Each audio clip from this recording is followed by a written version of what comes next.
இது ஃபர்ஸ்ட் மலேசியாவின் செய்திகள் உங்களுக்காக.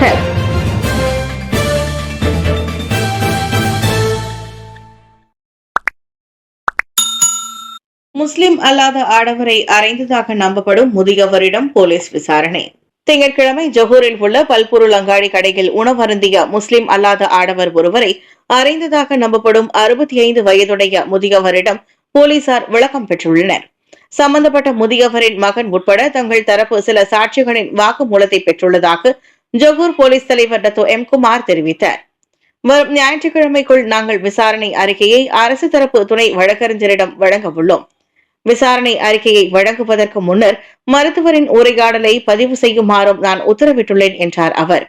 அச்சம்பவம் குறித்து போலீசார் இன்னும் விசாரணை மேற்கொண்டு வருவதால் அதன் தொடர்பில் எந்த ஒரு ஆருடங்களையும் வெளியிட வேண்டாம் என்று பொதுமக்களுக்கு டத்தோ எம் குமார் அறிவுறுத்தினர். ஞாயிற்றுக்கிழமை இரவு மணி 9:08க்கு நிகழ்ந்த இச்சம்பவம் தொடர்பில் 21 வயதுடைய புகார் அளித்தவரிடம் இருந்து தங்கள் தரப்பு புகாரை பெற்றதாக வட ஜொஹூர் பாரு மாவட்ட போலீஸ் தலைவர் பல்வீர் சிங் மஹிந்தர் சிங் தெரிவித்திருந்தார்.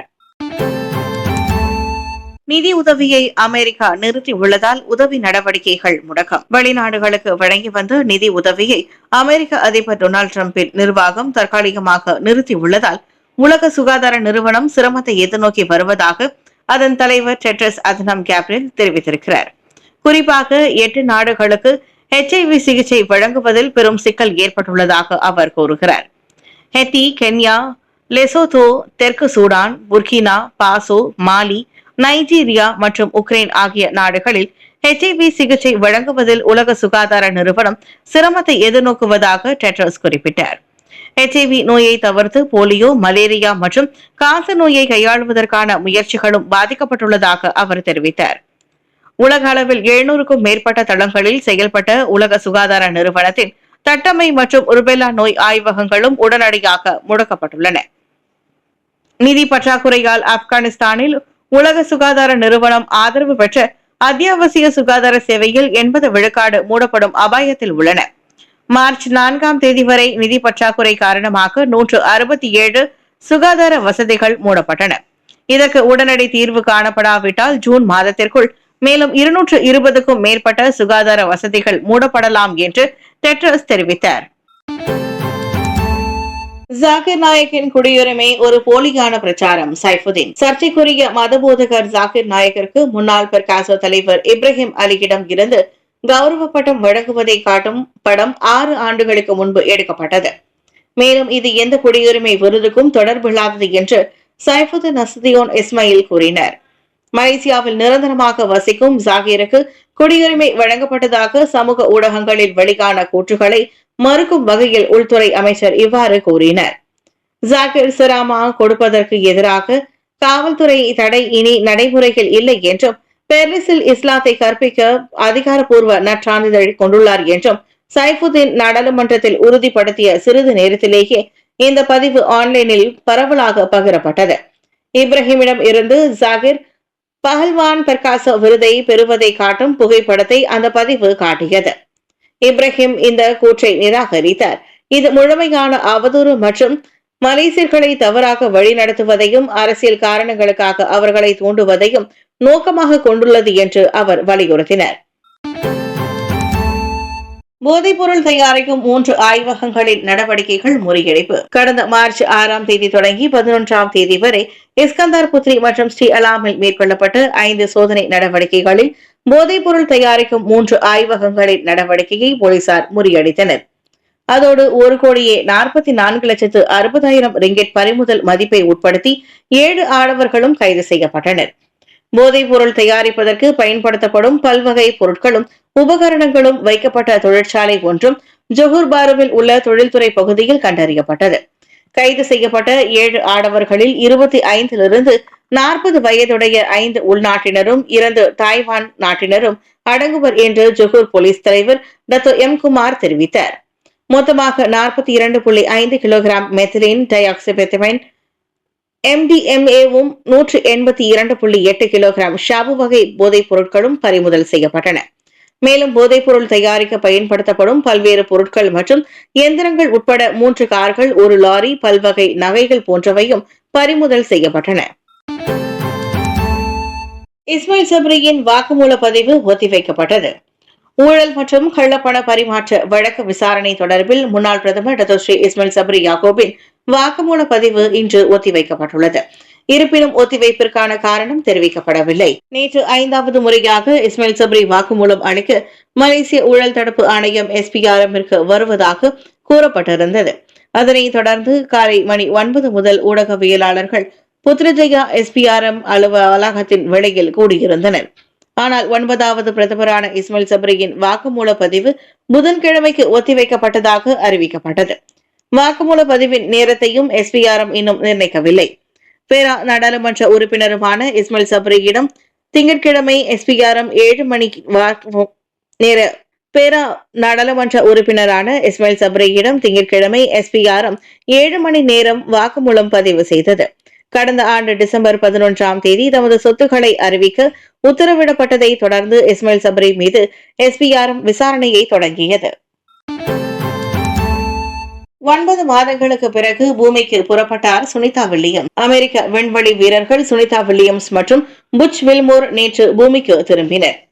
அவர்கள் பயணிக்கும் டிராகன் விண்கலம் அனைத்துலக விண்வெளி மையத்திலிருந்து விடைபெற்று பூமியை நோக்கி பயணிக்க தொடங்கியது.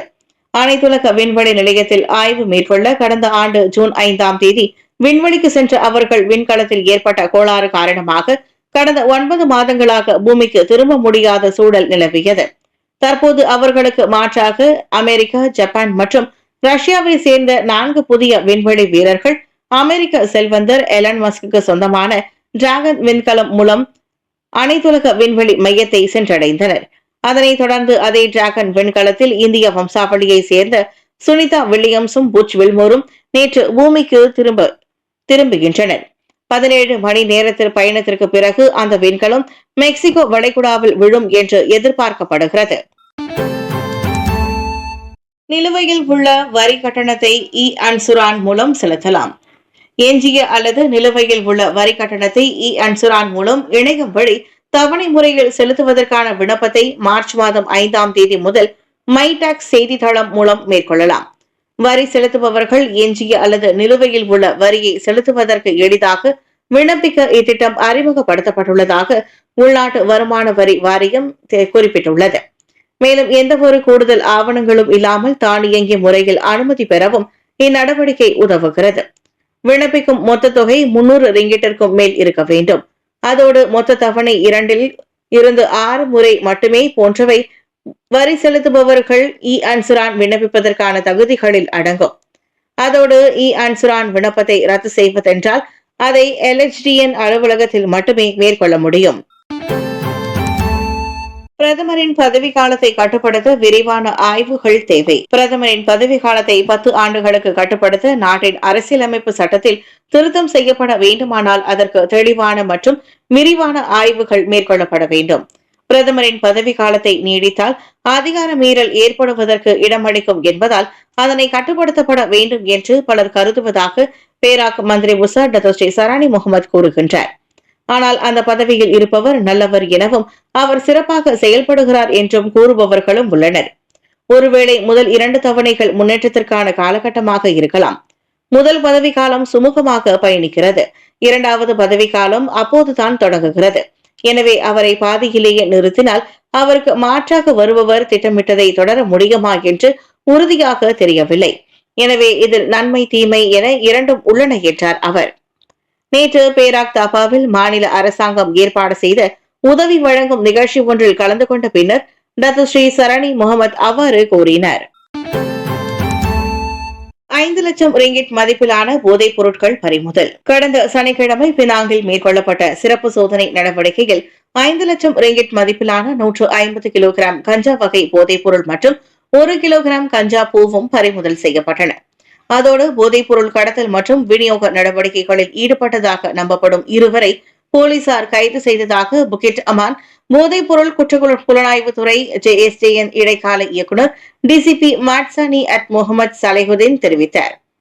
அந்த நடவடிக்கையின் போது 6 சாவர் ரக துப்பாக்கி, 2 காலி தோட்டாக்கள் மற்றும் 3 கை விலங்குகளும் கைப்பற்றப்பட்டதாக DCP மாட்சானி கூறினார்.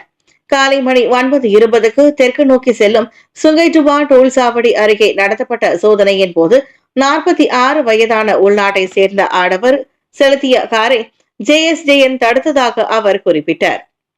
கஞ்சா என்று நம்பப்படும் 146 துண்டுகள் கொண்ட 7 சாக்குகளை நாங்கள் கண்டுபிடித்தோம். மேலும் வாகனத்தின் பின்புறத்திலும் வாகனத்தின் பின் இருக்கையிலும் 5 சிறிய கஞ்சா பூக்கள் பொட்டலங்களும் கண்டுபிடிக்கப்பட்டன என்றார் அவர். போலீஸ் வாகனத்தை மோதி அங்கிருந்து தப்பிக்க அந்த நபர் முயற்சித்ததாகவும் இறுதியில் கைது செய்யப்பட்டதாகவும் மாட்சானி தெரிவித்தார்.